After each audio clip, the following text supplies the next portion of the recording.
You know, Fortnite Season 2s all have one thing in common, and that is the community's opinion on them. Season 2s are widely considered by most people in the community to be some of the best Fortnite seasons of all time. Some go as far to say that there is not a single bad Season 2.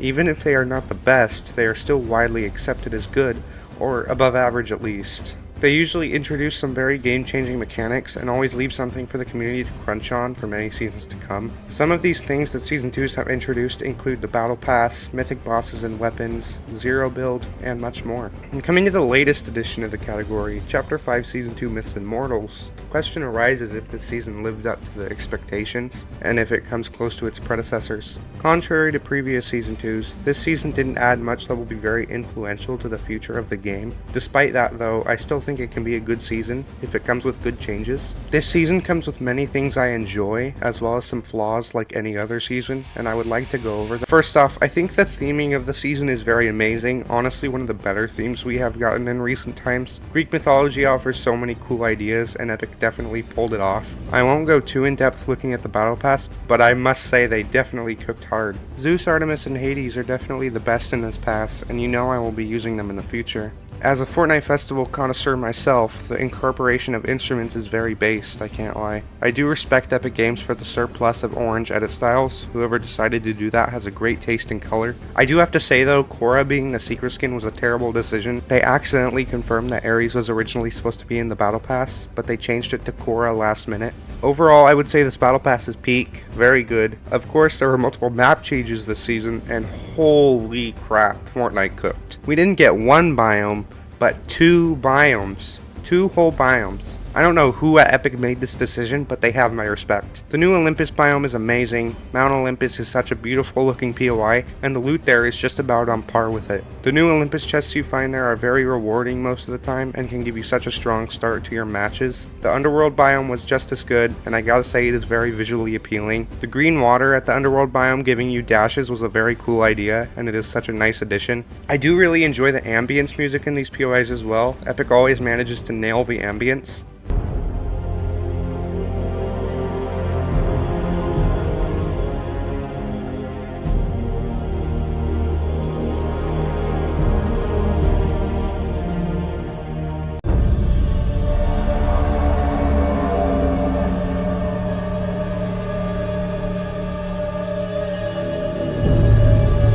We also had Grim Gate and Brawler's Battleground, which are pretty good as well, but nothing too special. I have to admit, I did get tired of Grim Gate though. This one teammate I played with always landed Grim Gate, and games just became repetitive. Not dissing the POI in any means, but it got tiring for me. These new POIs all had mythic bosses with pretty decent loot, I can't lie. I don't think any of the new mythic guns are bad to be fair, but some of the mod choices are very concerning. Having a sniper scope on Zeus's DMR was such a terrible choice, and I often just left it on the ground. Cerberus's Gatekeeper not having a drum mag was a very weird choice, but I'll allow it this once. The medallion revamp was an amazing choice. Turning them into abilities gave me more of an enticement to go for them, and made them a lot more fun to have. You have abilities like fast movement speed, infinite rechargeable dashes, and siphon, and then you just have the Ares medallion, which gives you a minuscule damage buff. The Ares medallion was like the middle child or the Fortnite primal of the 4 medallions. Epic put their hard work into making these 3 crazy medallions and then neglected the 4th. It was that bad on most weapons that some people even considered dropping it.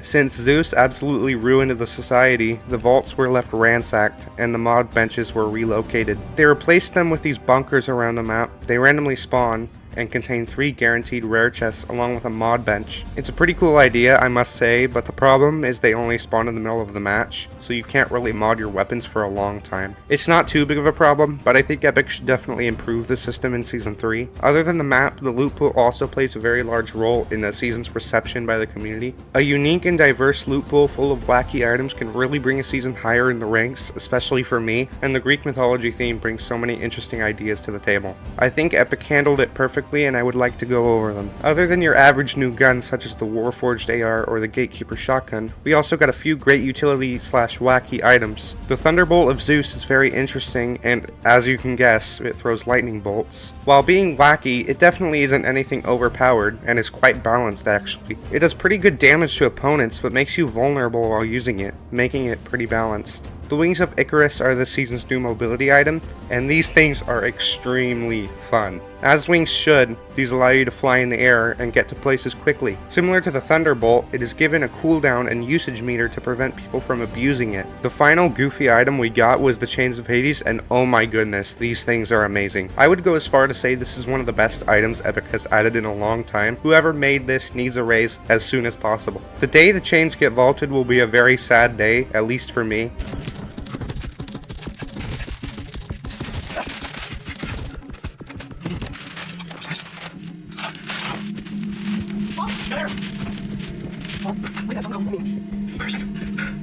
Where's the rest? The money, Skylar, where is the rest? Skylar, where is the money? I gave it to Ted. You did what? Walt, I had to. For us, for the family, I swear. Walt, You gave our money to Bennick. Walt, please just hear me out, please. This made the season so much more enjoyable and really captured the Greek mythology theme. The other new weapons were pretty good as well. The Warforged AR and Harbinger SMG are pretty decent. Then you get to the Gatekeeper Shotgun and the Huntress DMR. The Gatekeeper Shotgun is super rewarding, and giving it only 3 shots is pretty good balancing. It definitely outshines the Frenzy and Hammer Pump, which I think is a good thing. On the topic of shotguns, they nerfed the Frenzy to the ground, so that was pretty rad. Regarding the Huntress DMR, I was pleasantly surprised. When I saw we were getting a new DMR, I thought it was going to be hot garbage like the rest. I don't know what Epic did to this new DMR, but it is absolutely astounding. This gun is not to be messed with, I swear. People always underestimate and sleep on it. This gun is the king of all DMRs, and I'm surprised they managed to make an actually good one.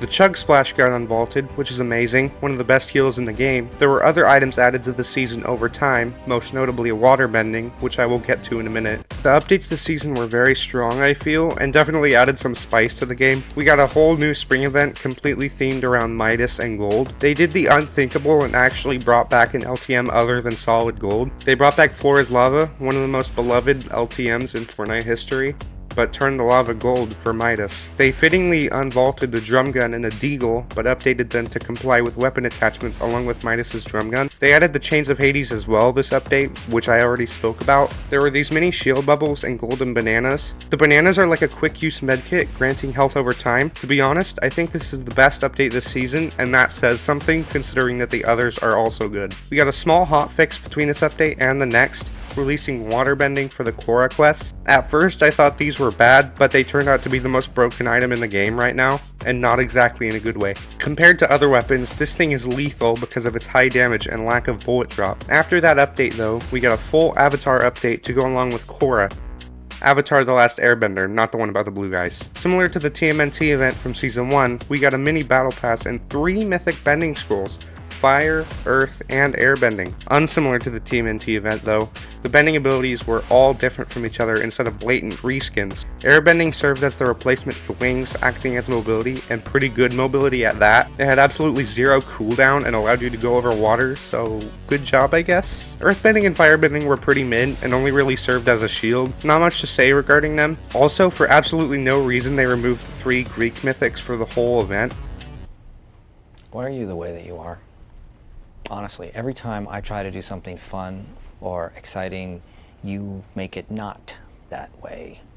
I would assume they did it to make the loot pool less cluttered, but it still doesn't really make sense to me. We had a small hotfix bringing back the tactical assault rifle, but now moddable, so that was very super. For the final update, they vaulted all the Avatar mythics besides the waterbending, and finally brought back the Greek stuff. This was mainly a Star Wars update from May the 4th, so they brought back all the Star Wars stuff. I don't know why, but for some reason they didn't bring back the regular lightsabers, and there was only Darth Vader's. That was a very odd decision, I must say, but we did get the new bowcaster. Since it's a Star Wars weapon, you can kind of expect it to be horse crap. It was slightly better, but it's still pretty mid. Darth Vader spawned on this random island outside the map, making it quite an inconvenience, but I'm not going to throw a tantrum over it. I almost forgot, just like last season, we got a stunning mini event involving Mount Olympus and the Wanderer.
A huge sandstorm is approaching, and Season 3 is looking to be extremely hype. I haven't really explained my concerns yet, and I definitely have some that I would like to discuss. My main gripe with this season would be waterbending, but more specifically Korra replacing Ares in the Battle Pass. From what I just said, you may not think it's that big of a deal, but it definitely had a much larger impact than just a skin. Because Korra was the secret skin, the waterbending needed to stay all season for the quests. Sometimes that could be a good thing, but waterbending is extremely hard to counter. Having infinite ammo, high damage, healing, fire rate, and absolutely no bullet drop all in one package doesn't usually go very well, as you could expect.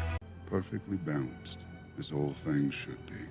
It wasn't that much of a problem, but it does get very annoying very quickly. If it only stayed for the Avatar event, I wouldn't have much of a problem, but it staying half of the season wasn't a good idea in my opinion. The removal of the Greek mythics for the Avatar event was very questionable. Not bringing back lightsabers was very strange, but I assume there was a decent reason for it. At least I hope there was. Other than those topics, I didn't really have much of a problem with this season. Overall, I think this season was really good. The theme of the season is amazing, and I think they captured it perfectly with the map changes and weapons. Nothing was too overpowered besides waterbending, but it's not that big of a deal. The updates were very content-packed and honestly extremely lit. The Midas event and return of Flora's lava was great, as well as the Avatar update, besides the removal of the Greek mythics. The mini live event was amazing, and I'm hoping Epic keeps it up each season. Overall, I think this season is fantastic. I think this is definitely one of the better Season 2s, and it definitely lives up to its Season 2 predecessors. Based off of the leaks and teasers, Season 3 looks to be a post-apocalyptic theme. I think next season is looking very promising, especially with the sand. I have always been very fond of sand locations, especially Chapter 2 Season 5, unlike Anakin. I don't like sand. It's coarse and rough and irritating, and it gets everywhere. That's about it for the recap. If you enjoyed, make sure to like and subscribe. It would be very appreciated. Have a wonderful day.